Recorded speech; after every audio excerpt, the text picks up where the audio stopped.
तो जो दो इलस्ट्रेशन हमने देखे, प्लांट एंड मशीनरी वाला है ना, और ये वाला।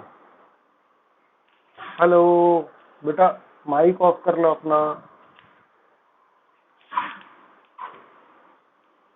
ठीक है। From the above two illustration, we know the sort of assertions that are implied in the financial statement. Incidentally, the assertions are generally implied and not specifically spelled out. Though some explicit assertions are also found in the financial statements. Explicit assertions are made when otherwise the reader will be left with an incomplete picture. It may even be misleading. मतलब क्या बोल रहे हो?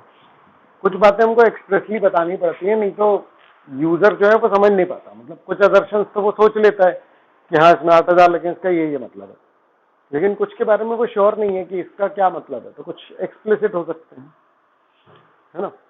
An example of former category may be found in the following items appearing in the liability side of the balance sheet. There secured loan है 4 lakh. The description does not give a complete picture. We do not know the name of the lender, if it is relevant, the nature of the security provider, and the rate of interest which is paid. ठीक है ना। So a specific mention is required about these things for proper appreciation of the item and the financial position. ठीक है ना। Negative assertions are also encountered in the financial statement, and the same may be expressed or implied. For example, if it is stated that no contingent liability, it would be an expressed negative assertion. On the other hand, if in the balance sheet there is no item as building, it would be implied negative assertion that the entity did not own any building on the balance sheet date. बहुत basic बातें हैं कि जो नहीं लिखा है तो वो तो नहीं है, मतलब ऐसा अज्यूम कर लेंगे। कुछ बातें लिख करके बतानी पड़ती है। तो मान ली लिखा है कि भैया कंटिन्यूअल लायबिलिटी नहीं है, तो मतलब नहीं है ना। ठीक है guys. Every financial statement contains overall representation in addition to the specific assertion so far discussed.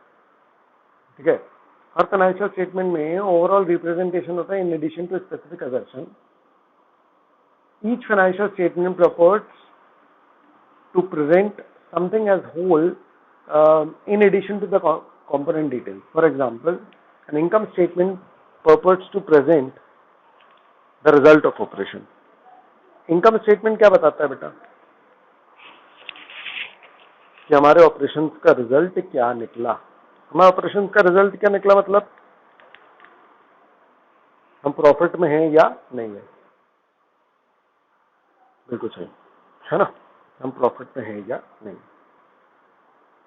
ठीक है ना. फिर क्या है, the auditor's opinion is typically directed to these overall representations, but to formulate and offer an opinion on the overall truth of these statements, he has first to inquire into the truth of many specific assertions expressed and implied, both positive and negative, that makes up each of these statements. बहुत general discussion है ये. Out of his individual judgment of these specific assertions, he arrives at the judgment on the financial statement as a whole. ठीक है ना. Clear guys? Yeah. Some observation about audit evidence may be of help in deciding upon the technique to be adopted for obtaining them.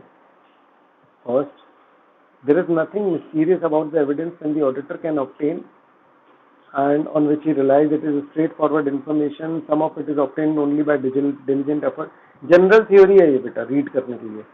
Technical बात उसमें मतलब कह सकते हो, लेकिन ये जनरल डिस्कशन टाइप ही है. ठीक है ना. टेक्निकल का जनरल डिस्कशन है. इट इज स्ट्रेट फॉरवर्ड है, बट कुछ के लिए हो सकता है उसको मेहनत करनी पड़े, है ना. सेकेंड, एविडेंस वेरीज इन रिलायबिलिटी. ठीक है ना. पहले बोल रहा है कि देखो एक मैं अंडरलाइन करके दिखाता हूँ तो शायद तुम्हें समझ में आएगा, है ना. यहाँ से अगर अपन देखें कि हर फाइनेंशियल स्टेटमेंट में ओवरऑल रिप्रेजेंटेशन होता है स्पेसिफिक असर्शंस के अलावा. ठीक है ना. ठीक है. तो for example, an income statement presents result of operation, a balance sheet purports to present financial position, है ना.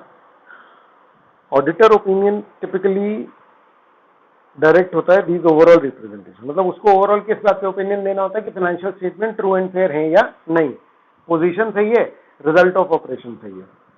लेकिन इस ओपिनियन को बनाने के लिए, है ना, उसको पहले इंक्वायर करना पड़ेगा क्या, into the truth of specific assertion. पहले वो स्पेसिफिक असर्शन चेक करेगा, फिर वो ओवरऑल पे पहुंचेगा, है ना, implied both positive and negative, समझना रहे, ठीक है ना। That makes up these statement. Out of his individual judgment of these specific assertion, he arrived at the judgment about the financial statement as a whole. तो इसको ऐसे कर सकते हो, पहले specific assertion, then overall. इसकी बात है इस पूरे पैराग्राफ में। अब देखो क्या बोल रहा है, some observation about audit evidence may be of help in deciding upon techniques to be adopted for obtaining them, है ना। ऑब्जर्वेशन, अगर हमारे ऑडिट एविडेंस के बारे में हम कुछ चीजें ऑब्जर्व करें तो हमको टेक्निक अच्छी पता लग जाएगी।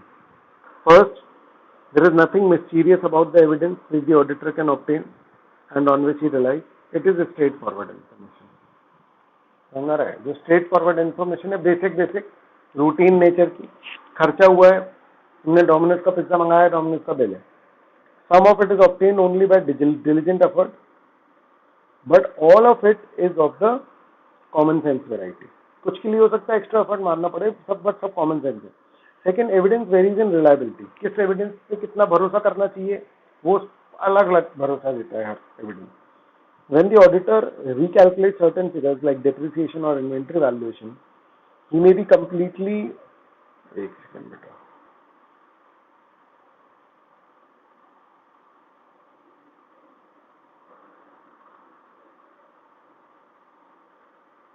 है ना, जब ऑडिटर रिकैलकुलेट करता है कुछ फिगर्स, हाँ बेटा,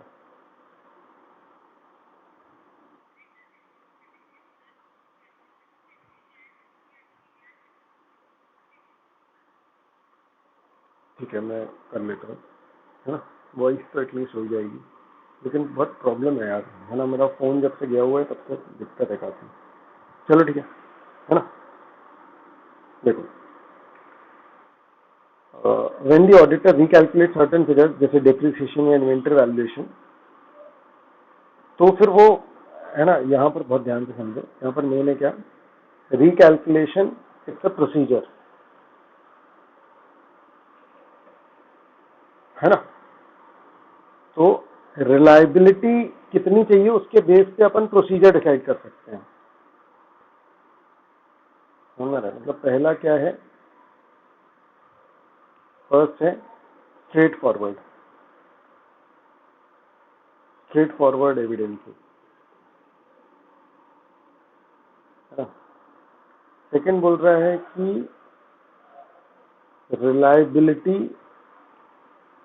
के हिसाब से प्रोसीजर डिसाइड,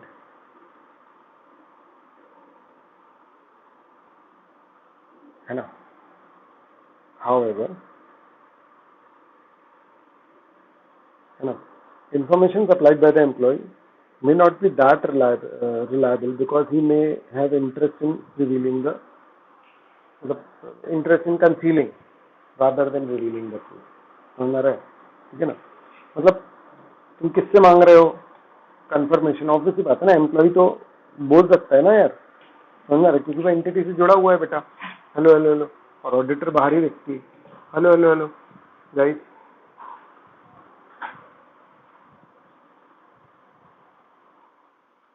है ना।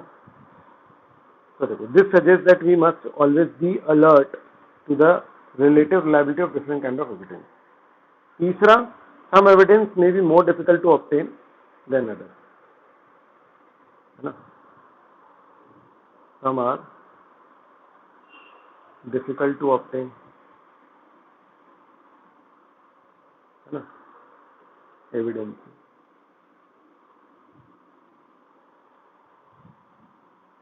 है ना, ठीक। So to put questions to employees who are present inside the company, it is easy, ठीक है, देखो ध्यान से. Some evidence may be more difficult to obtain rather than other. It is relatively easy to put questions to the employees. है ना, employ से question पूछना आसान है, जैसे बाहर वालों से क्वेश्चन पूछना मुश्किल है ना. इन्वेंट्री चेक करना इजी है, लेकिन अगर इन्वेंट्री कहीं और रखी है तो चेक करना मुश्किल है. क्लियर है. चौथा क्या बोल रहा है, fourth, it must be recognized that the available evidence is persuasive and that the evidence may not be conclusive. ये फ्रेज है बेटा, फ्रेज अगर आपको याद हो, मैंने बोला था कि ये याद रखने पड़ेंगे, है ना, persuasive rather than conclusive.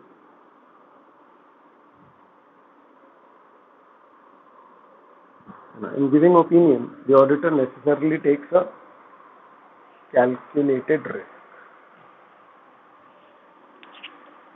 है ना, मतलब देखो, उसको हर एविडेंस थोड़ा भरोसा तो दिलाता है, लेकिन कोई भी एविडेंस 100% श्योरिटी नहीं दिला सकता.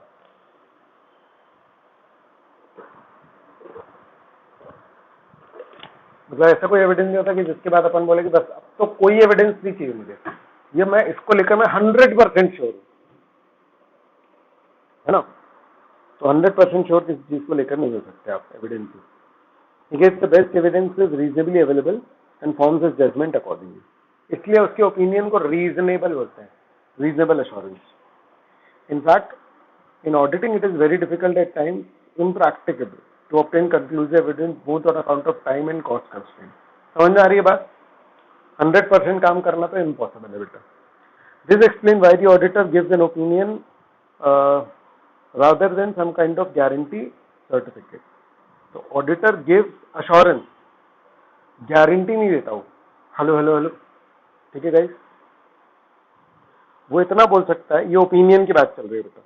वो ओपिनियन जब देता है कि बोलता है मैंने ध्यान से देख कर लिए हैं बहुत सारे असर्शन, एविडेंसेस ऑब्टेन करें जैसे मिले, और मेरे प्रोफेशनल जजमेंट में, समझ में आ रहा है, बेस्ट अवेलेबल एविडेंसेस के हिसाब से जितने एविडेंसेस मैंने कंसिडर किए उससे मैंने ओपिनियन बनाया है और फाइनेंशियल स्टेटमेंट की रिलायबिलिटी बता रहा हूं. इसका मतलब समझ रहे हो कि ऑडिटर जब अपना ओपिनियन देता है तो वो ओपिनियन ये नहीं देता कि हाँ भाई सब सही है.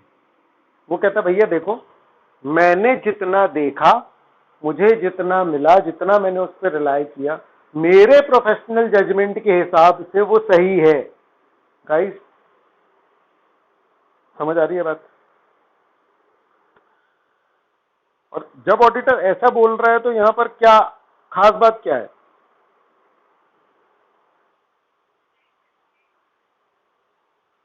जब कोई ऐसा बोल रहा है ना, तो मतलब वो तुम्हें बहुत प्रॉपर तरीके से डिस्क्लोजर दे रहा है कि भैया देखो ऐसे ऐसे है. वो किसी भी ऐसे मतलब नॉर्मल व्यक्ति की तरह नहीं जो किसी भी बात की गारंटी ले लिया करते हैं. हेलो हेलो हेलो गाइस, समझ में आ रहा है? ठीक है ना. मतलब जो जैसे राय देने वाले या वो लोग नहीं होते हैं नॉर्मल, कि जिनसे ओपिनियन ले लो. अब किसी के रिलेटिव्स होंगे, किसी के फ्रेंड्स होंगे जो बोलते हैं अरे हम बता रहे हैं, अरे हम बता रहे हैं. तो ऑडिटर बेटा प्रोफेशनल है, वो ऐसे ही नहीं ओपिनियन देता रहता कि अरे ये कर लो ये सही है. उसको खुद ही उससे पूछें क्यों कैसे, तो नहीं बता पा रहा, हम बोल रहे हैं ना बस. आ रही है बात समझ में? क्लियर है? तो उसके पास क्यों कैसे का आंसर नहीं होता बहुत सारे लोगों के पास. लेकिन ये जो ऑडिटर है तो ये अपना ओपिनियन देते समय ही क्या बोल रहा है, भैया देखो, कह रहा भैया देखो मैंने जितना चेक किया उस हिसाब से. मतलब फिर तुम ये मत समझना कि वो 100% गलत करेक्ट है, क्योंकि हर व्यक्ति से गलती हो सकती है और मैंने वैसे भी सैंपल बेसिस पे चेक किया. तो इतना डिटेल, इतना प्रॉपर डिस्क्लोजर क्यों? क्योंकि भैया एकदम आंख बंद करके भरोसा ना कर ले लोग, समझ रहे. लेकिन फिर एक दलील ये हो सकती है कि भैया तुम ऑडिट कर ही काहे करो जब तुम श्योरिटी से नहीं बोल सकते, समझ रहे. ठीक है ना. क्योंकि बेटा अगर ऑडिट होगा नहीं ना तो फिर तो इतनी गलतियां होंगी, इतना सब गलत होगा कि कोई लिमिट नहीं है. दूसरा फिर बोर्ड ऑफ डायरेक्टर कुछ भी करेंगे. यहां तो एटलीस्ट उसने ब्रॉड लेवल पर चेक कर लिया और उसकी जिम्मेदारी भी है कुछ हद तक, क्योंकि स्टैंडर्ड्स वगैरह ने जिस तरीके से बोला है कि ऑडिट करना उस तरीके से वो ऑडिट करेगा. गाइस समझ आ रहा है आपको क्या बात चल रही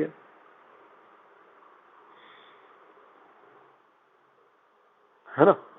पांचवा, The auditor may gain increased assurance when audit evidence obtained from different sources of different nature is consistent. ठीक है ना, मतलब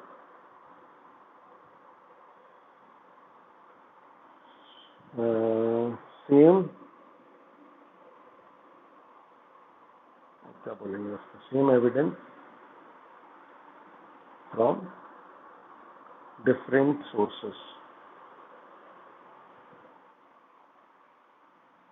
ठीक है ना.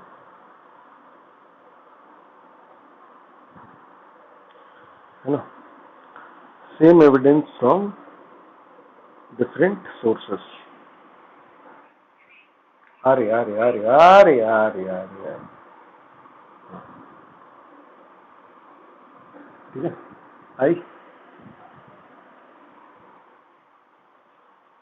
है ना. तो ये 5वां पॉइंट है. ठीक है, कि अलग अलग सोर्सेस से अगर अपन ने इंफॉर्मेशन ली तो भी वो क्या होनी चाहिए, कंसिस्टेंट होनी चाहिए. तो अपना भरोसा जो है वो बढ़ जाएगा. ठीक है.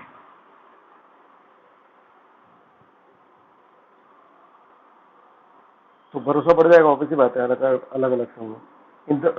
In the circumstances he may obtain a cumulative degree of assurance higher than that which he attaches to individual items of evidence by themselves. ठीक है.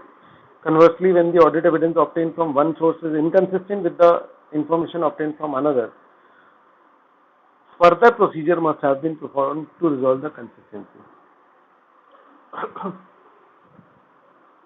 है ना. If not same,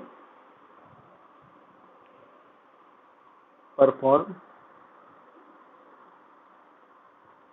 further procedures. ठीक. 6. The auditor should be thorough in his effort to obtain audit evidence, है ना, and be objective in its evaluation. है ना. Thorough efforts, objective evaluation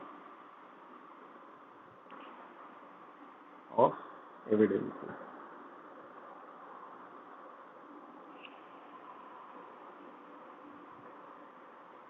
है ना. अब in selecting procedures to obtain evidence, he should recognize the possibility that the financial information may be materially misstated.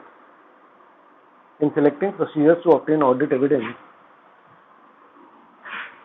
है ना, he should recognize the possibility that the financial information may be materially misstated. उसको जब वो procedure देख रहा होगा तो उसको ये मानना पड़ेगा कि भैया, है ना, क्या पॉसिबिलिटी है. वो ये देख लेगा एक बार कि क्या पॉसिबिलिटी की यहाँ पर गलती हो सकती है, रिस्क बोल सकते हो. है ना. 7th क्या बोल रहा है, अब मेरी बात समझना. ठीक है ना, कि तुम एक एविडेंस, सिर्फ एविडेंस की अच्छाई पे जाओगे, फिर तुम बोलो कि भैया किसी भी कीमत पे मुझे ये एविडेंस चाहिए, तो नहीं चलेगा. नहीं आ रहा समझ में. मतलब एविडेंस जो है, एविडेंस कितना कीमती है और उसको ऑब्टेन करने में कितनी कीमत लग जाएगी हमारी. डायलॉग देख रहे हो तुम, डायलॉग आ रहा है समझ में. ठीक है. एविडेंस कितना कीमती है ना, और उसको ऑब्टेन करने में हमारी कितनी कीमत लग जाएगी, इसके बीच का हमको प्रॉपर कंपैरिजन देखना पड़ेगा बेटा. हेलो हेलो हेलो गाइस, समझ आया क्या? है ना. मतलब ऐसा ना हो ना कि भाई एविडेंस से तुमको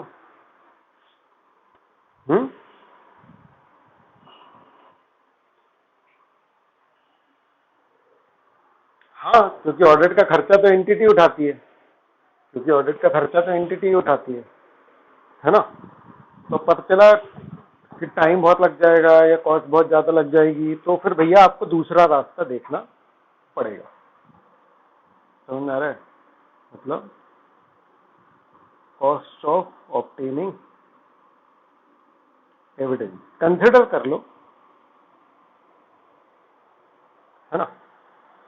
However, the matter of difficulty and expense involved in testing of a particular is not in itself a valid basis for omitting a procedure. वैसे cost valid procedure नहीं है, लेकिन ठीक है, कुछ जगह पे वो काम का हो सकता है। अगर आपके पास ऑल्टरनेट है तो क्यों नहीं सस्ता वाला लो, है कि नहीं। और एक, अगर ऑडिटर के पास रीजनेबल डाउट है असर्शन को लेकर के, तो वो सबसे अप्रोप्रिएट है ना, इसको अपन ऐसे बोलेंगे, if doubt resolve that doubt.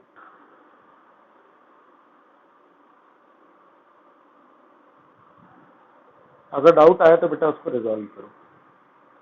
मतलब अगर तुमको डाउट आया और तुमने फिर उसको रिजॉल्व नहीं किया, तो कल को फिर तुम्हारे ऊपर बात आएगी बेटा। Hello hello hello guys, guys,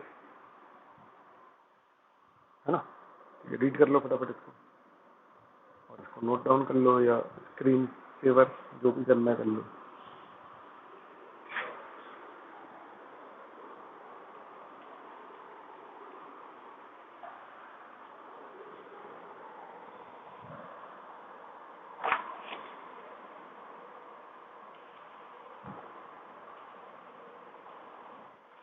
बोलो बोलो बोलो।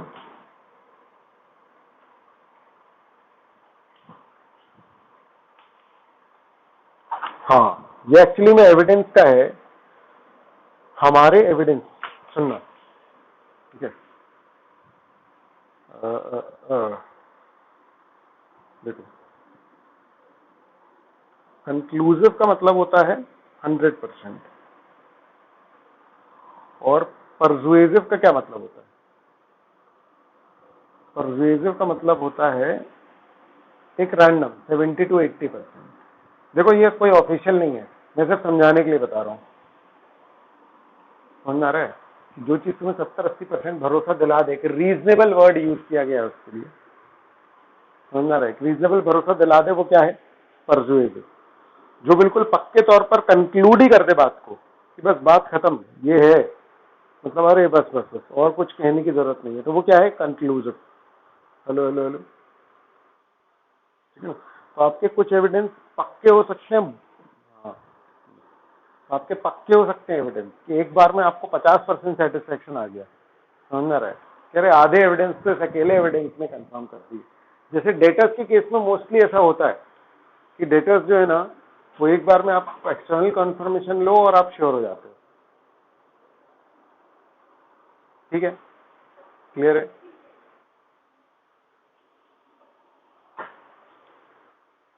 हम्म,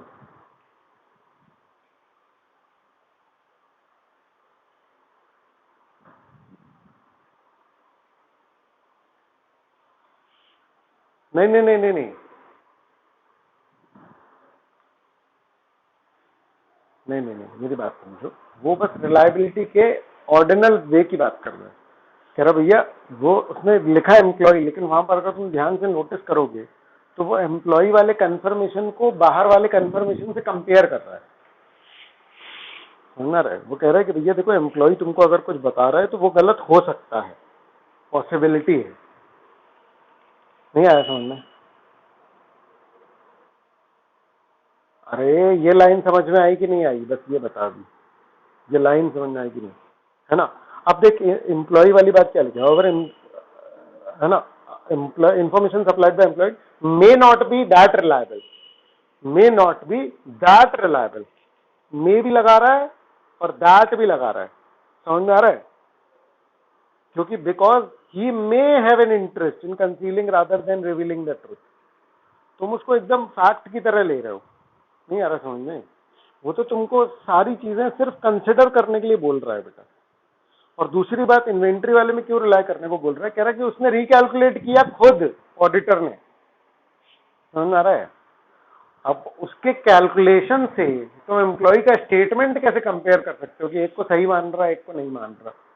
जिसको उसने खुद कैलकुलेट किया उस पर भरोसा आएगा ना, क्योंकि वो रिकैलकुलेशन वाले प्रोसीजर की बात कर रहा था, समझ में आ रही है बात। अब रिकैलकुलेशन कर लिया तो मतलब 100% श्योरिटी की बात थोड़ी करते हैं कि इन्वेंट्री सही ही होगी रिकैलकुलेशन से, आ रहा है समझ में? हम्म,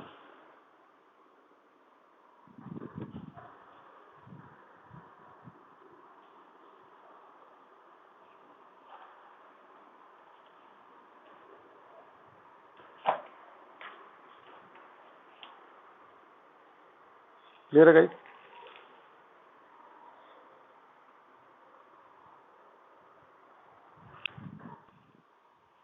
चलो अब ऑडिट एविडेंस में आगे की बात करते हैं अपन। आगे की बात क्या है? टाइप्स ऑफ ऑडिट एविडेंस, है ना, ऑडिट एविडेंस के टाइप्स। क्लियर है गाइस? है ना। अब चूंकि ऑडिट एविडेंस पे इतना डिस्कशन हो चुका है, आपके लिए काफी आसान होगा आगे का डिस्कशन समझना, है ना। और अगर इसके बाद आप दोबारा वो सारा कंटेंट पढ़ोगे तो it will make more sense, समझ में आ रहा है? बहुत ज्यादा अच्छे से आपकी अंडरस्टैंडिंग डेवलप हो जाएगी। अब इंटरनल और एक्सटर्नल एविडेंस, ठीक है ना। अब देखो ये डायग्राम देखो, ये चार्ट देखो, जो भी बोलते हैं उसको वो देखो। सोर्स के बेसिस पे इंटरनल एक्सटर्नल है, नेचर के बेसिस पे विजुअल, ओरल, डॉक्यूमेंट्री, ये 3 टाइप के हैं। समझ में आ रही है बात? ठीक है, बहुत ध्यान से। विजुअल एविडेंस मतलब, हेलो हेलो हेलो, अब मेरी बात ध्यान से समझना, है ना। ऑब्जर्वेशन इज अ प्रोसीजर जिसके थ्रू आपको कौन से टाइप का एविडेंस मिल जाता है? Visual generally. हेलो हेलो, है ना। और एक है डॉक्यूमेंट्री। अगर आप देखो, नोटिस करो तो एक ऑडिट में मैक्सिमम जो हैं एविडेंसेस वो कैसे होते हैं? डॉक्यूमेंट्री, है ना। और किसी से कुछ पूछ लिया तुमने, किसी ने कुछ बताया, तो वो कौन सा टाइप का एविडेंस कहलाया? Oral evidence. समझ आ रहा है? बाकी एंटिटी के अंदर से मिला तो इंटरनल, एंटिटी के बाहर से जनरेट हुआ तो एक्सटर्नल। क्लियर है गाइस? है ना। चलो, तो टाइप्स ऑफ ऑडिट एविडेंस देखो क्या लिखा है। Internal evidence and external evidence, evidences which originates within the organisation being audited. याद है जनरेशन, मैंने बोला था ना, जहां जनरेट हुआ उसके हिसाब से तय करेंगे। एग्जांपल अपन ने परचेज इनवॉइस पहले ही डिस्कस कर डाला, याद है? क्या याद है? हेलो हेलो, है ना। Sales invoice, copies of sales challan and forwarding notes, good receipt note, inspection report, copies of cash memo, debit credit notes, ये सब हमारे यहाँ बनते हैं, इसलिए ये इंटरनल के हैं। एक्सटर्नल के on the other hand, evidence that originates outside, purchase invoice, suppliers चालान, ये मिल जाएंगे तुमको एंटिटी के अंदर, लेकिन ये आए बाहर से हैं। हेलो हेलो हेलो, ठीक है ना। कोटेशन, कंफर्मेशन, ये सब डन डन डन डन। बताओ ज्यादा रिलायबल कौन होगा? ज्यादा रिलायबल कौन सा एविडेंस है? एक्सटर्नल। तो अब आप बहुत ध्यान से, अगर आप प्रॉपरली कनेक्ट कर पाओ तो पूरा ऑडिट एविडेंस का जो डिस्कशन है, कोई सा प्रोसीजर लगाते हैं तो कोई सा एविडेंस मिलता है जिसकी अपनी एक रिलायबिलिटी होती है। 3 सेपरेट टॉपिक्स जो हमने पढ़े हैं वो इस तरह से कनेक्ट होते हैं प्रैक्टिकली। हेलो हेलो हेलो, आपके आंसर में भी हो सकते हैं, मे भी। क्लियर है? क्योंकि एकेडमिकली तो बिल्कुल अलग अलग तरीके से वो डिस्कस किए गए हैं, लेकिन प्रैक्टिकली सोचो ना, अलग अलग चीज अलग अलग थोड़ी होती है। मैं तो जैसे ही प्रोसीजर परफॉर्म करता हूँ उसी में सैंपल, उसी में मेरे रिलायबिलिटी, उसी में मेरा रेलेवेंस सब घुसा हुआ है। हम उसको पढ़ रहे हैं पार्ट्स पार्ट्स में। समझ में आ रही है बात? ठीक है। जैसे कम्युनिकेशन अपन ने पढ़ा था फाउंडेशन में, तो अगर मान लो कि बॉडी लैंग्वेज वाला अगर आप थोड़ा सा याद करो, तो बॉडी लैंग्वेज में और पूरे कम्युनिकेशन में बॉडी लैंग्वेज से लेकर के वॉइस है, पिच है, कंटेंट है, समझ में आ रही है बात? ठीक है ना, डिलीवरी है, और मतलब वॉल्यूम है, कितनी सारी बातें अपन अलग अलग से पढ़ते हैं। जब एक पर्टिकुलर बात को पढ़ रहे होते हैं तो उसका सारा डिसेक्शन करते हैं, लेकिन प्रैक्टिकली जब आप कम्युनिकेट करते हो एक साथ सब हो जाता है। Hello hello hello hello hello hello, है ना। 4 सेंटेंस बोले तुमने, उन 4 सेंटेंस का अगर एकेडमिक एनालिसिस हो, राइट, आवाज आ रही है ना? है ना। मैंने 4 सेंटेंस बोले, उसका अगर मान लो एकेडमिक एनालिसिस होगा तो हो सकता है कि 2 चैप्टर पढ़ने पड़ जाए। 2 चैप्टर के जितने टॉपिक्स हैं सबके एग्जाम्पल में वो 4 जो मैंने बोला वो डिस्कस हो सकता है। हर एक टॉपिक का एनालिसिस। समझ गए ना इस बात को? तो इसीलिए कनेक्ट जो करोगे वो तुम्हारे नॉलेज के लिए, इंडिविजुअली जो तुम पढ़ रहे हो वो तुम्हारे एग्जाम के लिए, ठीक है। In an audit situation the bulk of evidence that an auditor gets is internal in nature, ज्यादातर इंटरनल मिलते हैं। However, substantial external evidence is also available to the auditor. Since in origination of internal evidence, client and his staff have the control. ये जो बात बोल रहे हैं बहुत कॉमन सी है और आप सोच भी पाओगे अब अपने डिस्कशन के बाद। एक्सटर्नल मैंने अब भी पूछा, एक्सटर्नल ज्यादा रिलायबल है इंटरनल, तो आपने बोला एक्सटर्नल। अगर मैं इसका क्यों पूछ लूं तो आप जो जवाब दे रहे होगे वो यहाँ पर लिखा हुआ है, समझ रहे? क्योंकि इंटरनल वाले में तो एंटिटी का उन सबका कंट्रोल रहता है। Auditor should be careful in putting reliance on such evidence. It is not suggested that they are to be suspect. मतलब ये नहीं बोल रहे कि शक करो, लेकिन बिना पूरा चेक किए भरोसा मत करो, समझ में आ रहा है? But an auditor has to be alive to the possibilities of manipulation and creation of false and misleading evidence. देखो बहुत ट्रिकी सिचुएशन में अपन ऑडिटर के दिमाग को रखते हैं। मतलब अपन एज ए थर्ड पार्टी अगर ऑडिटर को समझे तो उसको अपन बोल रहे हैं कि हाँ भाई ऑडिटर जाओ जाके चेक कर लेना, ध्यान से चेक कर लेना, कुछ गड़बड़ ना हो, समझ रहे? ठीक है ना? तो वो कह रहा है कि कुछ गड़बड़ के चांसेस हैं क्या? तो मैं बोल रहा हूँ नहीं नहीं, ये सोच के मत जाना कि कुछ गड़बड़ है, समझ रहे? तो पॉइंट समझ रहे हो ना? तो ऑडिटर बोलेगा क्या कैसी कैसी बातें कर रहे हो? समझ आ रहा है ना मेरी बात? कि हम उसको ये भी बोल रहे हैं कि भाई ये दिमाग में मत लेके जाना, हम उसको ये भी बोल रहे हैं कि भाई ये दिमाग में मत लेके जाना कि कुछ गड़बड़ है, हम उसको ये बोल रहे हैं, समझ आया? हम उसको ये बोल रहे हैं कि भैया ये दिमाग मत लेकर के जाना, लेकिन हम बोल रहे हैं कि भाई जो चेक करेगा उसके साथ गड़बड़ ना हो, ये जरूर देख लेना। ठीक है ना? तो ये ऐसा ही है, ठीक है।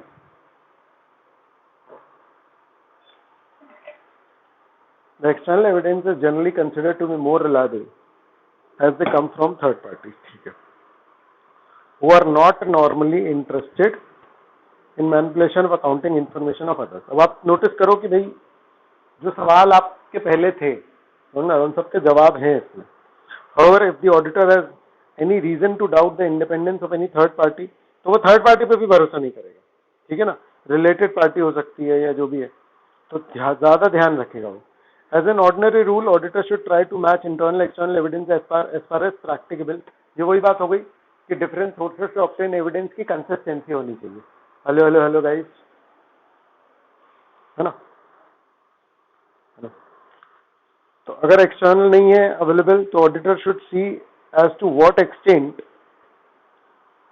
क्या लिखा है आगे, as to what extent the various internal evidences corroborate each other, है ना? corroborate मतलब कि कितना एडिशनल एविडेंसेस मुझे मिल पाता है। क्लियर है गाइस? है ना? ठीक है गाइस। अब डिस्कशन का आएगा रेलेवेंस और रिलायबिलिटी का। अब डिस्कशन का आएगा रेलेवेंस और रिलायबिलिटी का। तो अब देखो, ध्यान से देखो। While audit evidence is primarily obtained from audit procedure performed during the course of audit, it may include information obtained from other sources। Hello hello hello, क्या बोल रहा है?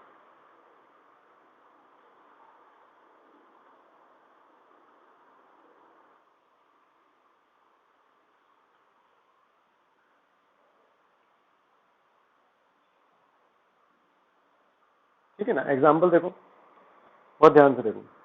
Previous audit in certain circumstances and a firm's quality control procedure for client acceptance and continuance। बहुत ध्यान से, वो कह रहा है कि भैया मेरा जो मेन ऑडिट करने का जो काम है ना, उसके अलावा अगर मैं कुछ और काम कर रहा हूं, समझे मेरी बात को, उससे भी मुझे एविडेंस मिल सकता है। मतलब मैं न्यूज़पेपर पढ़ रहा था तो मुझे सडनली एंटिटी के बारे में पता चल गया, जबकि मैं न्यूज़पेपर इस चक्कर में नहीं पढ़ रहा था कि मैं एंटिटी के बारे में जान लूं। Hello hello hello guys, guys guys, है ना? तो ऐसा है। तो चलो अब पढ़ते हैं रेलेवेंस एंड रिलायबिलिटी। नॉर्मली बताओ रेलेवेंस और रिलायबिलिटी का क्या रोल ऑडिट एविडेंस को लेकर के, सोच के बताओ।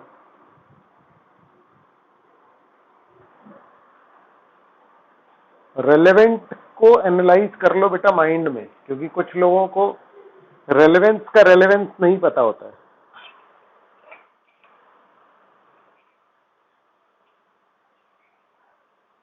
क्या क्या क्या क्या क्या क्या क्या क्या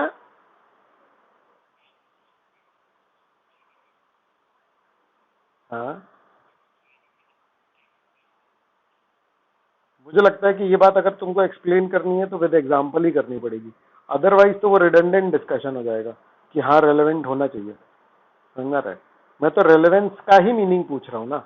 तुम बोल रहे हो कि रेलेवेंस रेलेवेंट होना चाहिए, और मैं बोल रहा हूँ रेलेवेंट होने का क्या मतलब।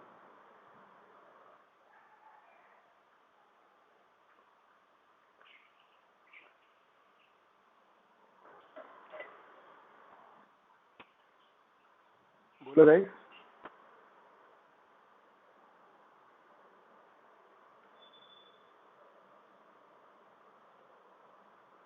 Hello hello.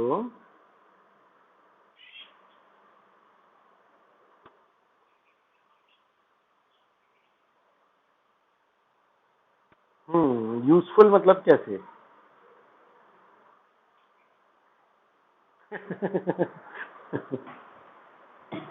अरे मतलब देखो ना, मैंने पहले भी बताया था तुमको। हाँ ना, उसी को तो इंग्लिश में यूजफुल बोलेंगे ना, वही तो बोला उसने। समझ रहा है? मैं एग्जाम्पल पूछ रहा हूँ। हाँ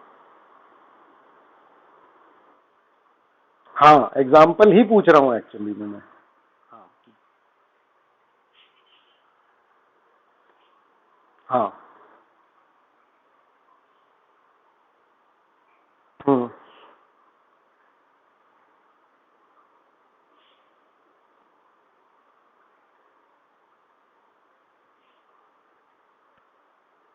किसके रिलेटिव? मतलब डेटर अगर रिलेटिव है ऐसा? नहीं नहीं नहीं, एक सेकंड, फिर से बोलो तुमने जो बोला, क्योंकि हो सकता है मैं तुमको बोल दूं कि तुम गलत बोल रही हो थोड़ा सा। चलो बोला, फिर से बताओ। रिलायबिलिटी की बात करने लग गई तुम, शायद शायद। बोलो।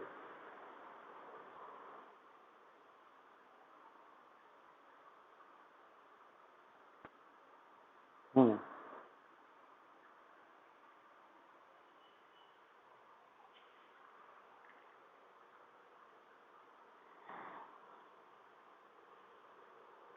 अरे नहीं। अच्छा मैं बताऊंगा, उसके बाद फिर खुद से टेस्ट करना कि तुम जो सोच रहे थे वो सही सोच रहे थे कि नहीं, है ना? कोई और एग्जाम्पल है? कोई और एग्जाम्पल है? हेलो।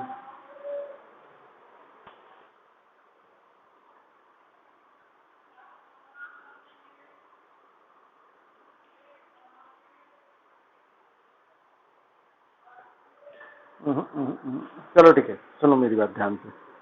ठीक है ना? हाँ ठीक है, बोलो।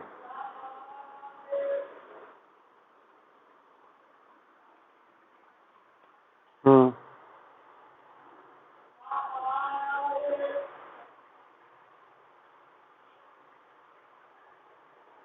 जरूरी नहीं है। क्यों रिलेवेंट? कौन सी चीज, जैसे कि क्या? मतलब सिर्फ बिल ही है तो? तुम्हारे कहने का मतलब कि फिर बिल ही एक रेलेवेंट चीज है और कोई चीज रेलेवेंट ही नहीं है मतलब? हाँ ठीक है। Done done done. लेकिन मैं अगर मान लो कि उस बंदे से ही पूछ लूं, अगर मान लो सीसीटीवी मैंने देखा ही है, अगर मान लो सेल पूरी वैसे रिकॉर्ड होती है तो वो तो ज्यादा रेलेवेंट हो जाएगा। चलो ठीक है, मतलब तुम समझ तो गए हो पॉइंट, मैं समझ गया तुम्हारी बात, कि तुम पॉइंट समझ गए हो, कोई दिक्कत नहीं। देखो बेटा, रेलेवेंट का ही मतलब होता है, रेलेवेंट को ना अजर्शन से कनेक्ट करो।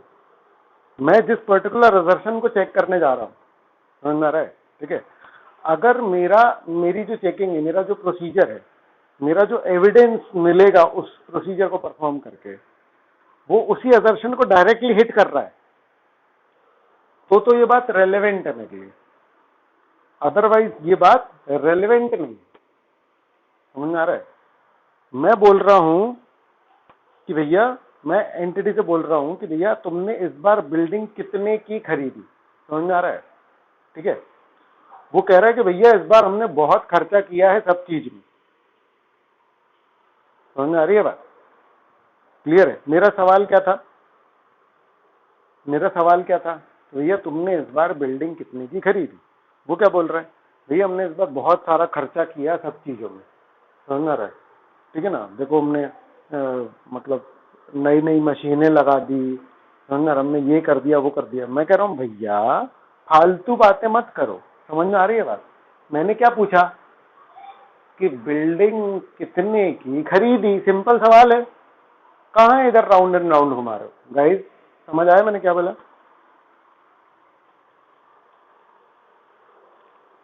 हेलो गाइस, पॉइंट समझ में आ रहा है तुम्हें? रेलेवेंस समझ में आ रही है कि उस बात की बात करो ना। समझ में आ रहा है? जैसे मान लो बिल्डिंग है, समझ में आ रहा है, मुझे चेक करना है कि बिल्डिंग एग्जिस्टेंस में है या नहीं। बुक्स में बिल्डिंग दिख रही है और मैं एग्जिस्टेंस वाला असर्शन कर रहा हूँ। समझ में आ रहा है? अब उसने मेरे को बिल्डिंग दिखाई, मैं कह रहा हूँ अरे कैसी पुरानी सी दिख रही है, मेंटेन करते नहीं हो तुम इसको। समझ में आ रहा है? ये क्या तरीका है? तो वो मेरे से क्या बोलेगा? बोलेगा कोई सेंस है इस बात की? आ रहा है समझ में? ठीक है, वो मेरे से बोलेगा कि भाई कोई सेंस ही नहीं है इस बात की। तुमको ये देखना था कि बिल्डिंग हमारी जो बुक्स में वो है कि नहीं। समझ में आ रहा है? अब मेरी बिल्डिंग कैसी है, समझ में आ रहा है, उससे तुम्हें क्या लेना देना? क्या तुम वैल्यूएशन चेक कर रहे हो? और हाँ, अगर तुम वैल्यूएशन चेक कर रहे हो तो भी पॉसिबल है कि ये चीज तुम्हारे लिए रेलेवेंट ना हो, क्योंकि हमने कितने की खरीदी, हमने तुमको पूरा डेटा दिया। समझ में आ रही है बात? क्लियर है? ठीक है ना? तो भैया मेरे फिक्स्ड एसेट परचेज कॉस्ट पे दिखते हैं। Hello hello hello guys, hello hello hello,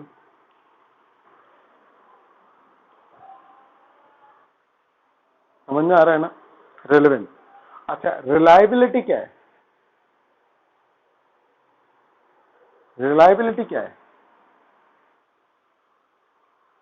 देखो अब मैं तुम्हारा,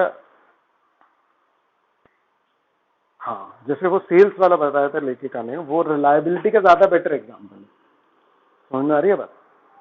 समझना कि अगर सेल्स चेक कर रहे हो तो सेल्स का जो इनवॉइस है वो ज्यादा रिलायबल मैटर है ना, बजाय कि किसी बंदे से पूछवा दिया उनने मेरे को, अरे इससे पूछ लो हमने सेल करी थी। वो अपने एक वर्कर से पूछवा रहा, कह रहा है इससे पूछ लो हमने सेल करी थी। मैंने कहा क्यों, मैं करी थी? उसने बोला हाँ। ये रेलेवेंट तो है क्योंकि उसी सेल की बात कर रहा है। समझ में आ रही है बात? ये फालतू बात नहीं है, क्योंकि वो सेल की बात कर रहा है और गवाही एक एविडेंस है। समझ में आ रहा है? इंक्वायरी एक प्रोसीजर है, ओरल एविडेंस एक एविडेंस है, सब बात ठीक है। समझ में आ रहा है? लेकिन भाई मैं तुम्हारी बात पे इतना भरोसा कैसे कर सकता हूँ? और तुम तो वैसे भी एम्प्लॉय हो, तुम तो जो बॉस बोल रहा हो उसको में हाँ मिलाओगे। समझ आ रही है बात? रिलायबिलिटी और रेलेवेंस समझो। मैं सेल्स पूछ रहा हूँ, वो परचेज बता रहा है, ये बात रेलेवेंस की है। समझ में आ रहा है? ठीक है, ये बात रेलेवेंस की है। तो ये सेल्स की बात करो ना, तब तो रेलेवेंट है। और जब वो ऐसी बात है कि जिसकी मैं ज्यादा भरोसा कम पर कर पाऊंगा या कम, तो वो मैटर काय का है? रिलायबिलिटी का। हेलो हेलो,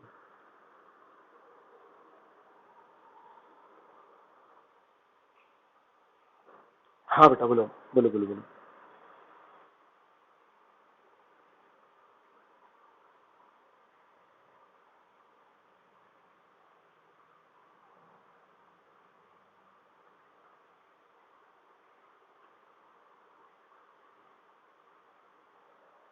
देखो ये बहुत स्पेसिफिक चले जाएंगे ना हम, स्पेसिफिक असर्शन के पॉइंट ऑफ व्यू से रिलेवेंट और बोल सकते हो आप। समझ में आ रही है बात? ठीक है ना? कि जब मैं एग्जिस्टेंस चेक कर रहा हूं तो ये रेलेवेंट नहीं है, लेकिन जब मैं वैल्यूएशन चेक कर रहा हूं तो ये रेलेवेंट है, क्योंकि फिर मुझे प्रोविजन बनाना पड़ेगा ना रिकवरेबिलिटी के लिए। समझ गए मेरी बात? ठीक है।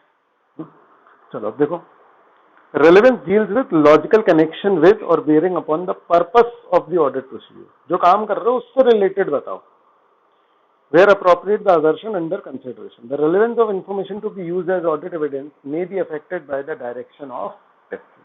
ठीक है, एग्जाम्पल देखो, if the purpose of procedure is to test the overstatement in the existing or existence or valuation of accounts payable, है ना, मतलब मैंने फालतू के क्रेडिटर दिखा रखे हैं, अगर मेरा ये पर्पस है, ये चेक करना है ना, तो testing the recorded account payable may be a relevant audit procedure.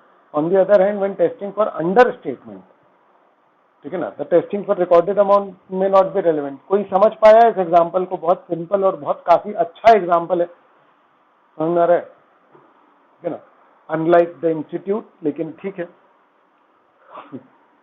बताओ क्या मतलब है इसका?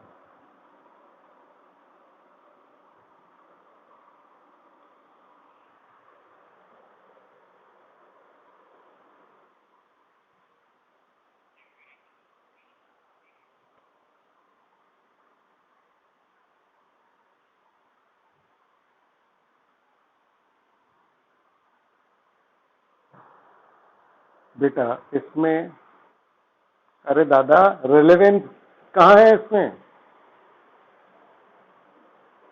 रेलेवेंस का एग्जाम्पल है, रेलेवेंस से रिलेट ही नहीं किया तुमने, तुमने पूरा एक्सप्लेन कर दिया।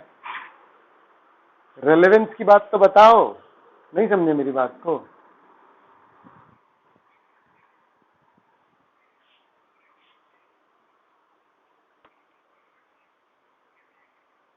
अरे यार कुछ भी बोल रहे हो, पढ़ो उसको अच्छे से।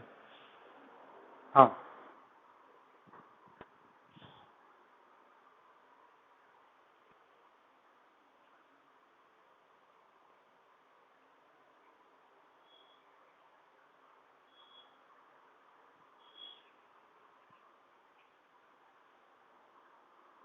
नहीं नहीं नहीं नहीं, और कोई? हाँ, हेलो हेलो हेलो, तुम कंटिन्यूसली बोल रही हो या तुम जा चुकी हो, पता नहीं चल रहा है मुझे। हेलो हेलो हेलो, मैं, मुझे किसी की आवाज ही नहीं है, मुझे तुम्हारी आवाज, मुझे आवाज आई और उसके बाद से गायब हो गई, मुझे किसी और की आवाज ही नहीं आई। नित्य कंप्लीट करो तुम अपना पहले।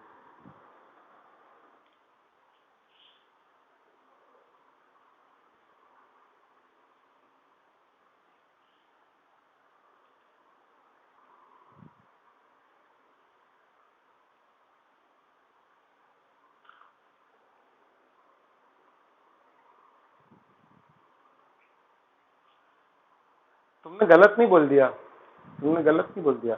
अंडर स्टेटमेंट के लिए एग्जिस्टेंस देखेंगे, तुमने ये बोला। कैसे रिलेट कर रहे हो इस बात को?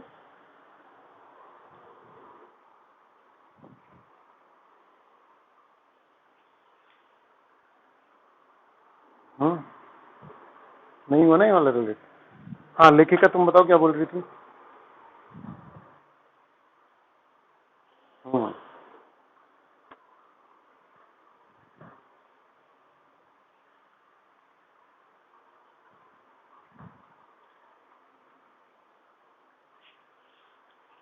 देखो अंडर स्टेटमेंट, मेरी बात सुनो, अंडर स्टेटमेंट अमाउंट का ही तो हुआ ना? नहीं, चलो सुनो, अच्छा सुनो, इधर इधर देखो, हो सकता है आप लोग हाँ अच्छा बोलो।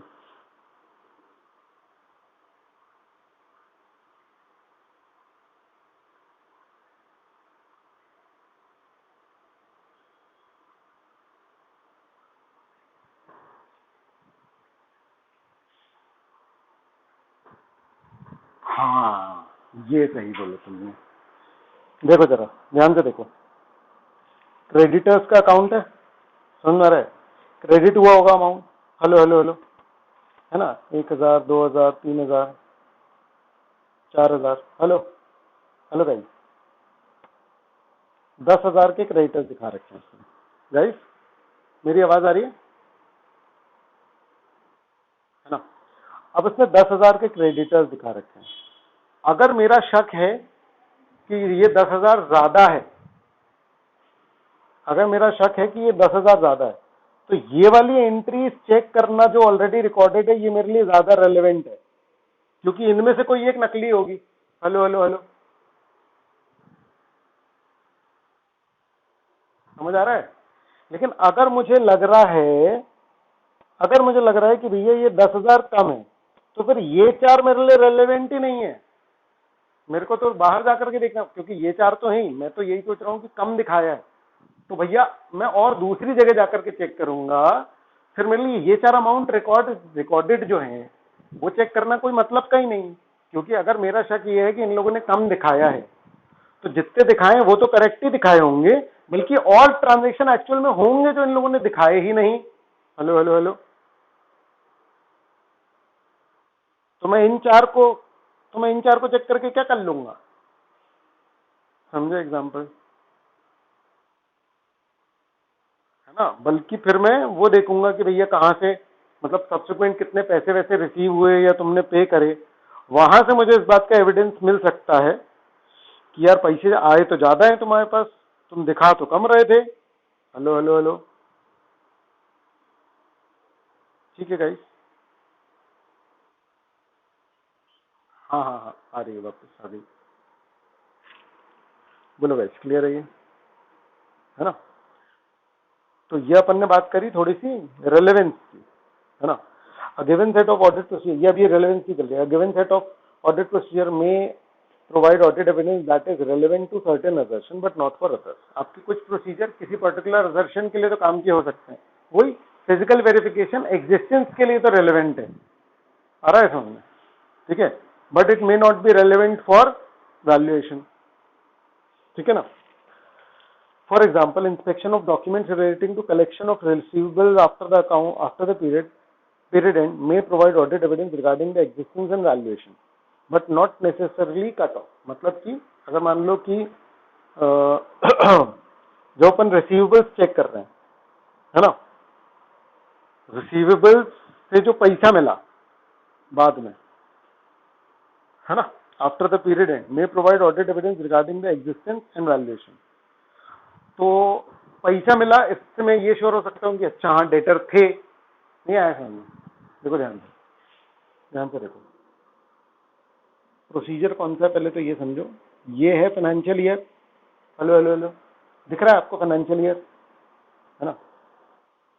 फाइनेंशियल ईयर के बाद देखो, एक्चुअली ऑडिट करने ना मैं बाद ही में आता हूँ ना, मैं मतलब यहाँ भी रहता हूँ मैं, लेकिन बाद में भी रहता हूँ, समझ में आ रहा है।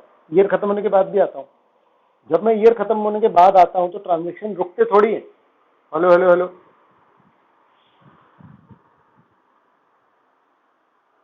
हेलो हेलो हेलो, है ना।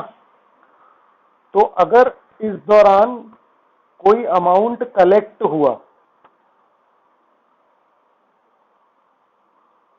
मैंने देखा कि भैया किसी बंदे ने मुझे पैसे पे करे, जिसको ये लोग डेटर दिखा रहे थे। हेलो हेलो हेलो,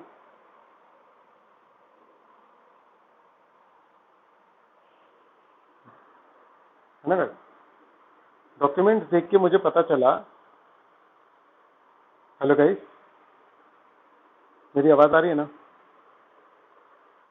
है ना। तो कलेक्शन देख के मुझे पता चला, कलेक्शन देख के मैं क्या श्योर हो गया कि अच्छा पैसे मिले, मतलब तो डेटर तो थे, मतलब नकली डेटर तो नहीं है, ये बात ठीक है। दूसरा कि अच्छा इतना अमाउंट मिला, अच्छा मतलब इतना ही होगा, ठीक है, मतलब मेरा एग्जिस्टेंस एक तरीके से वैलिडेट हो रहा है जब मैं कलेक्शन चेक कर रहा हूं तो, है ना। और मेरा एग्जिस्टेंस चेक हो रहा है, एग्जिस्टेंस चेक हो रहा है, वैल्यूएशन चेक हो रहा है, लेकिन कट ऑफ चेक नहीं हो रहा है इससे। मेरा एक असर्शन है कट ऑफ।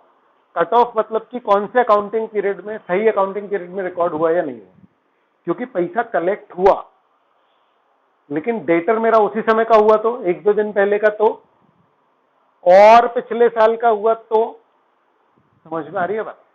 अमाउंट कलेक्ट होने से मुझे यह पता नहीं चल रहा कि डेटर इसी फाइनेंशियल ईयर का था।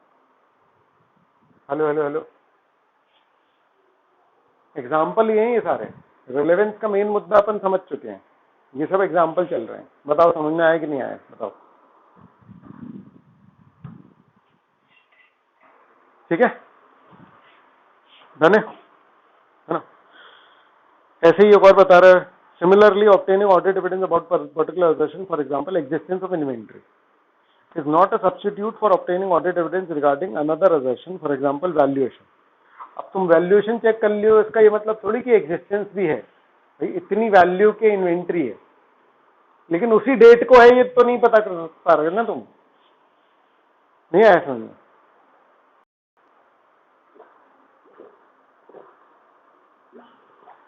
एग्जिस्टेंस बताता है कि 31 मार्च को मेरे पास ये इन्वेंट्री थी। अब तुमको उसने मान लो चेक करा दिया, 1 अप्रैल को तुमको उसने इन्वेंट्री दिखाई, बोला भैया इसका वैल्यूएशन करके देख लो। अब अपन ने वैल्यूएशन कर लिया, हमने कहा हाँ तुमने जितनी वैल्यू पे दिखाए उतनी वैल्यू के ही है, समझ रहे, लेकिन तुमने ये कहाँ इंश्योर किया कि 31 मार्च को ही थे ये, 31 मार्च को ये थे या नहीं, ये तो चेक नहीं हुआ ना। नहीं आया समझ में? हेलो हेलो हेलो गाइस,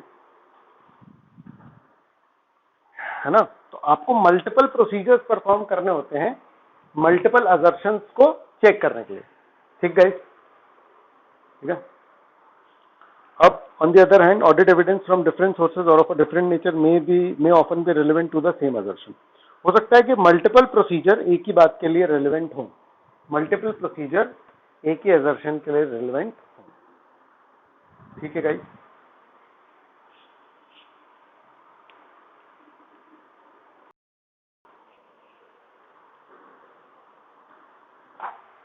ठीक है ना? चलो अब क्या बोल रहे हैं, टेस्ट ऑफ कंट्रोल्स। तो यहां थोड़ी सी अलग सी बात कर रहे हैं, अब ध्यान से समझना बेटा, हम कौन से पॉइंट पे हैं याद रखना, रेलेवेंस। हम समझ आ रहा है, हम रेलेवेंस की बात कर रहे थे और अभी हमने एग्जांपल्स किसके देखे, सब्सटैंटिव प्रोसीजर्स के, असर्शंस के। हेलो हेलो गाइस, है ना? हाँ चलो अब देखो, test of controls are design to evaluate the operating effectiveness of control. Control testing हम करते हैं ताकि कंट्रोल के बारे में पता लग पाए कि भैया कंट्रोल प्रिवेंट कर रहे हैं मिस स्टेटमेंट, डिटेक्ट कर रहे हैं, करेक्ट कर रहे हैं miss statement at the assertion level, है ना? अब जब मैं टेस्ट ऑफ कंट्रोल डिजाइन करता हूं टू ऑब्टेन ऑडिट एविडेंस, तो includes identifying conditions that indicate performance of a control and deviation in the condition which indicate departure from adequate performance. The presence or absence of these conditions can then be tested by the auditor. कोई लेना ही देना नहीं लग रहा है यार यहाँ तो, चलो ठीक है, समझ रहा है? मतलब ये तो टेस्ट ऑफ कंट्रोल की एक इंडिपेंडेंट बात है, रेलेवेंस से रिलेट नहीं हो रही है, समझ रहा है? लेकिन ठीक है चलो पढ़ लेते हैं, है ना? वो कह रहा है कि भैया देखो टेस्ट ऑफ कंट्रोल जो है वो क्या के लिए होते हैं, ऑपरेटिंग इफेक्टिवनेस के साथ। तो मैं कोई ये कंडीशन क्रिएट करता हूँ, ठीक है, जिसमें कि मैं ये चेक करता हूँ, अरे यार बिल्कुल अलग ही सी बात है, पता नहीं क्यों दे दिया है ये बीच में, that indicate performance of the control. मतलब मैं कुल मिला करके कंट्रोल को टेस्ट करता हूँ। कंट्रोल को कैसे टेस्ट करता हूँ कि भैया कहीं जैसा मैं सोच रहा हूँ उससे डिपार्चर तो नहीं है। जैसे मान लो सिंपल एग्जांपल ने सिक्योरिटी गार्ड का, सिक्योरिटी गार्ड को हमने बोला कि भैया सबके आई कार्ड चेक करके अंदर आने देना, तो ये कंट्रोल हो गया, आ रहा है समझ? तो अब इसको टेस्ट करने के लिए मैं क्या क्या कर सकता हूँ, समझ रहा है? मैं ऐसी कंडीशन, या मैं एक रैंडम बताता हूँ, ठीक है, कि मैं दिन भर को ऑब्जर्व कर रहा हूँ उसको, एक तो भैया वो बैठा रहता है क्या, समझ रहा है? कहीं वो चाय वाय के लिए, खाने वाने के लिए जाता है, तो उस दौरान क्या कोई एंटर कर सकता है? तो ये लूप होल हो गया ना कंट्रोल में, समझ में आ रही है बात? ठीक है। दूसरा, वो पढ़ा लिखा नहीं है, तो उसको कोई कुछ भी आई कार्ड दिखा देता है और अंदर चला जाता है, तो कोई दिक्कत, मतलब तो इससे दिक्कत हो सकती है। तो जब मैं कंट्रोल टेस्ट कर रहा हूँ तो मैं कई पैरामीटर्स पे कंट्रोल्स को टेस्ट करता हूँ, समझ में आ रही है बात? ठीक है ना? So the presence or absence of those conditions can be tested by the auditor. ठीक है ना? अभी अपन इसको फोकस नहीं कर रहे हैं। Substantive procedure are designed to detect material statement at the assertion level. They comprise test of detail and substantive analytical procedure. Designing substantive procedure indicate identifying conditions relevant to the purpose, है ना, and of the test that constitute a misstatement in the relevant assertion. ये थोड़ा ठीक है, क्योंकि ये कह रहा है कि भाई जो पर्पस है हमारा इसका असर्शन का, है ना, जो इस असर्शन पे हम पहुंचने वाले हैं, उससे रिलेटेड प्रोसीजर आप परफॉर्म करोगे। तो ऊपर अपन ने सारे एग्जांपल्स जो पढ़े हैं वो एक्चुअली उसी के हैं। देखो टेस्ट ऑफ कंट्रोल में भी इसको अगर रिलेट करना है तो अपन इसको ऐसे कर सकते हैं कि भैया आप टेस्ट ऑफ कंट्रोल क्यों उठाते हो, मेरी बात समझो, आप टेस्ट ऑफ कंट्रोल क्यों उठाते हो, मुझे बताओ गाइस, आप कंट्रोल टेस्टिंग क्यों करते हो? जैसे मान लो मैंने सिक्योरिटी गार्ड का एग्जांपल दिया, है ना, तो बहुत ज्यादा दूर का रिलेट हो जाएगा।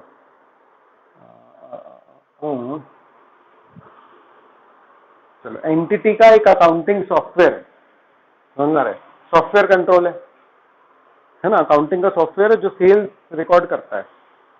समझ आ रहा है? मतलब जब भी हम कोई सेल करते हैं तो वो रिकॉर्ड करता है, समझ आ रहा है? तो मैं कंप्यूटर को टेस्ट कर रहा हूँ, है ना? समझ आ रहा है?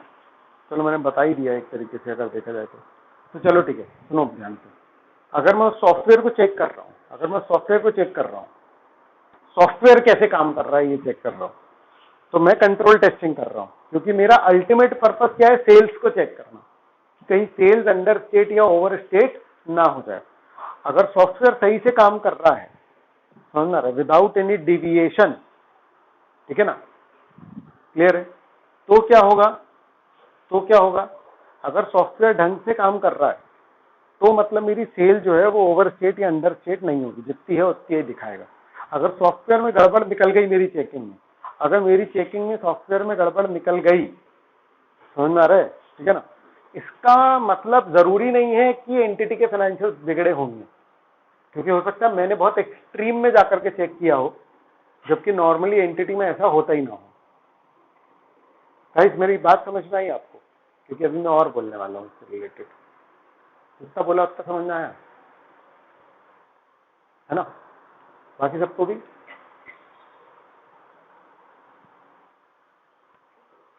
है ना? अब मैं इसकी डेप्थ में जा रहा हूं। मैंने कंप्यूटर खोला, मतलब कंप्यूटर खोला मतलब कि उसका प्रोग्राम खोला, समझ में आ रहा है? अब जब मैं उसका प्रोग्राम टेस्ट कर रहा हूं तो उसमें बहुत सारी कोडिंग होगी, समझ में आ रहा है? मैं आईटी एक्सपर्ट भी हूं, समझ में आ रहा है? मैंने डीसा क्लियर किया है, लेकिन ठीक है मैं आईटी एक्सपर्ट को भी लेके गया, है ना, सॉफ्टवेयर इंजीनियर को। अब मैंने जब वो प्रोग्राम खोला, समझ में आ रहा है, तो उसकी कोडिंग में बहुत सारे इंस्ट्रक्शंस हैं, समझ में आ रही है बात? तो जब मैं टेस्ट ऑफ कंट्रोल कर रहा हूं सॉफ्टवेयर का, तो मैं पूरा सॉफ्टवेयर नहीं चेक करने लग जाऊंगा कि ये कैसे काम कर रहा है, क्या काम कर रहा है, क्योंकि उसमें तो भाई इंटरफेस डिजाइन की भी बहुत सारी बातें होंगी और बहुत मल्टीपल टाइप की उसमें वो होंगी। मेरा मेन फोकस क्या है? मेरा मेन फोकस है कि अमाउंट को कैप्चरिंग के लिए क्या इंस्ट्रक्शंस दिए हैं, अमाउंट कैप्चरिंग, कैलकुलेशन और फॉरवर्डिंग के क्या उसमें इंस्ट्रक्शन है। एक पूरे कंप्यूटर सॉफ्टवेयर में, उस पूरे प्रोग्राम में, उन पूरे इंस्ट्रक्शंस में मेरे लिए सिर्फ वो इंस्ट्रक्शंस रेलेवेंट हैं, समझ में आ रहा है, जो कि अमाउंट की बात करते हैं। गाइस मेरा पूरा फुल एग्जांपल आपको समझ में आया कि नहीं? मैं टेस्ट ऑफ कंट्रोल की बात को रेलेवेंस से रिलेट करने की कोशिश करता हूं। हेलो हेलो हेलो गाइस, बताइए,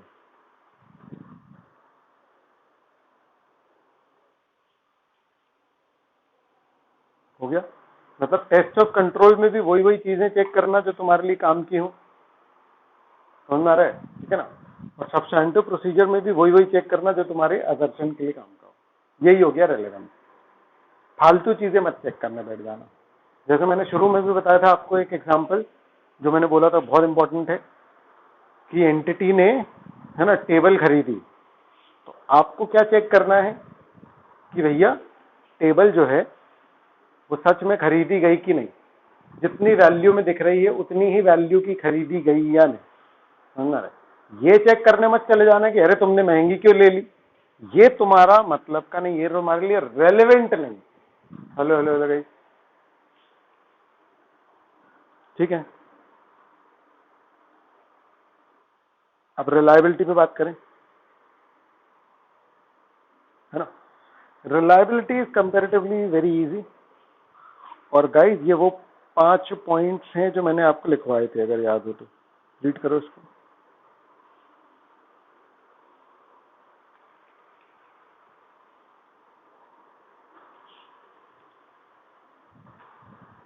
हमने इसको बहुत पहले ही कवर किया था और मैंने बोला था कि आगे आने वाले हैं आपको लिखे हुए। कुछ याद पड़ता है? हेलो हेलो,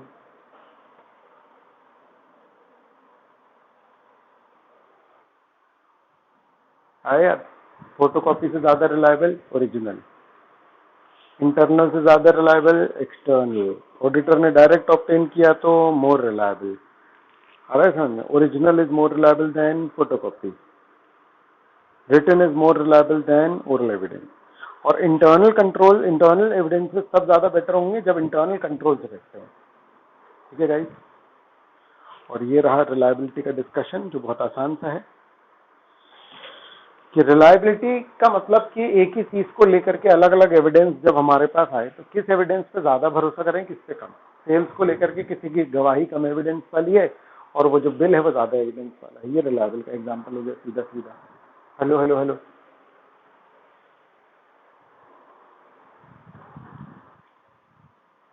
है ना। मतलब वो इंश्योर तो कर रहा है, मतलब मैं जो चीज चेक करना चाहता हूँ वही चीज के बारे में बता रहा है, लेकिन इतना भरोसा सा नहीं हो रहा है यार इसकी बात पे। ऐसा क्लियर है गाइस? ये पूरा आपको रीड करना है, फटाफट रीड करो, फिर अपन अगला स्टैंडर्ड पढ़ेंगे 580। लिखा भी है इसमें 580? क्या नालायक लोग हैं, लिखा भी नहीं है। चलो ठीक है, ये रीड कर लो, ये रीड कर लो, बुक तो है ही तुम लोग के पास। रीड कर लो, रीड कर लो।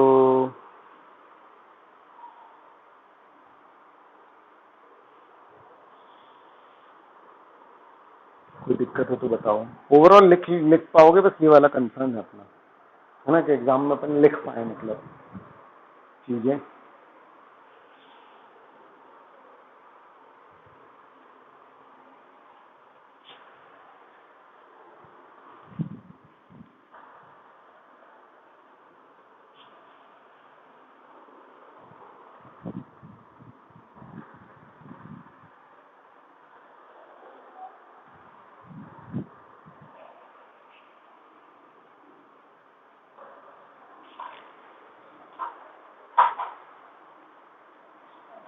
जब आप लोग रीड कर लेंगे तो मुझे बताएंगे, है ना, ठीक है।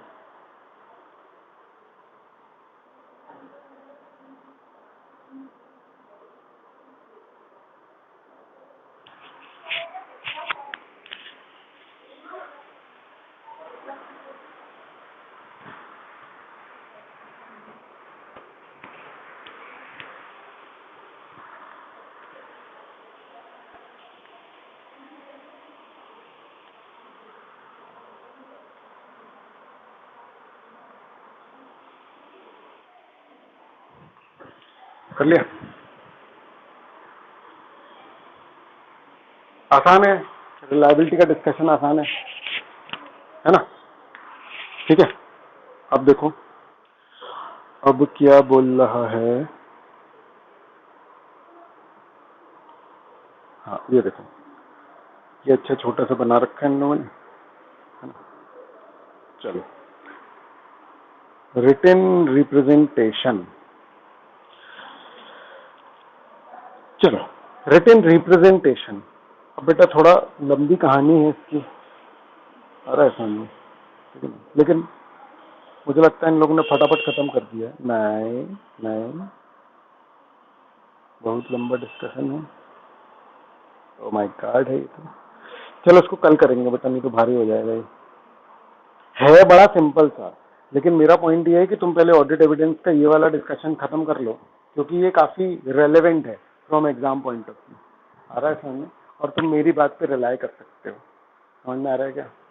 ठीक है, चलो ठीक है ना, जो समझ गए वो समझ गए, है ना। चलो आज की क्लास इतनी, बाकी कल, ठीक है गाइस। हाँ बेटा,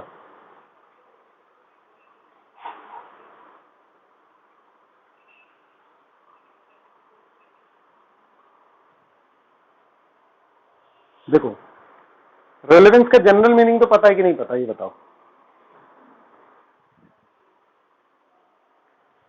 है ना। मतलब अगर मान लो कि तुम्हारा कोर्स नया आया है तो पुराने एग्जाम के पेपर तुम्हारे लिए क्या है, रिलायबल नहीं है या रेलेवेंट नहीं है, बताओ। अगर तुम्हारा सब्जेक्ट अपडेट हुआ है, अगर तुम्हारा सब्जेक्ट अपडेट हुआ है ना, मतलब कोर्स में नई नई चीजें आ गई, जैसे जीएसटी आ गया, है ना, तो पुराने पेपर्स में सर्विस टैक्स और वो सब है कि नहीं, तो वो पास्ट पेपर तुम्हारे लिए रिलायबल नहीं है या रेलेवेंट नहीं है।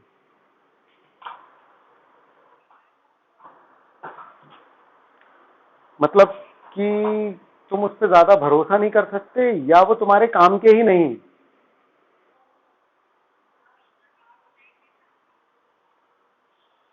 काम का ही नहीं है ना, नहीं काम का ही नहीं है। अरे यार चलो दूसरा एग्जांपल देता हूँ मैं तुमको एक्सट्रीम एग्जांपल देने पड़ेंगे, समझ में आ रही है बात। मैं कुर्सी खरीदने जा रहा था, समझ में आ रहा है, ठीक है, और एक आदमी मुझे बिल्डिंग के रेट बताने लग गया, समझ में आ रही है बात, ठीक है, तो उसकी बात रिलायबल नहीं है या रेलेवेंट नहीं है?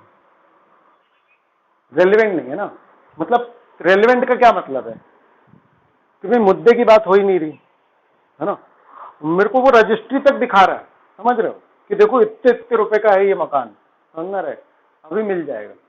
तो भाई तू बहुत अच्छी बात कर रहा होगा, तू बहुत भरोसेमंद बात कर रहा होगा, लेकिन मेरे को मकान ही नहीं लेना। हेलो हेलो, ठीक है ना। तो जब ऑडिटर किसी पर्टिकुलर चीज के बारे में एविडेंस लेने जा रहा है, समझ में आ रहा है, तो उस बात से रिलेटेड सारी बातें मेरे लिए रिलेवेंट है, समझ में आ रहा है, और उसके अलावा सारी बातें मेरे लिए इररिलेवेंट है ना। अब जब मैं उस बात से रिलेटेड सारे एविडेंसेस देख रहा हूं, समझ में आ रहा है, तो उन रेलेवेंट बातों के अंदर मैं रिलायबिलिटी चेक करता हूं, यानी पहले आ गया रेलेवेंस, समझ में आ रहा है, मैं पहले तो रेलेवेंस ही चेक करूंगा ना, तभी तो मैं रिलायबिलिटी पे आऊंगा, क्योंकि मैं किस चीज की रिलायबिलिटी चेक कर लूं, लेकिन वो रेलेवेंट ही नहीं है तो क्या मतलब की। गाइस आपको समझ में आ रहा है ना। तो जब भी मैं किसी को वो कुछ मेरे को वो एविडेंस दिखाएगा या बोलेगा, तो मैं ये देखूंगा मैं क्या कर रहा हूँ, उसी का काम का है कि नहीं है, तो मैं बोलूंगा ठीक है भाई ला दे।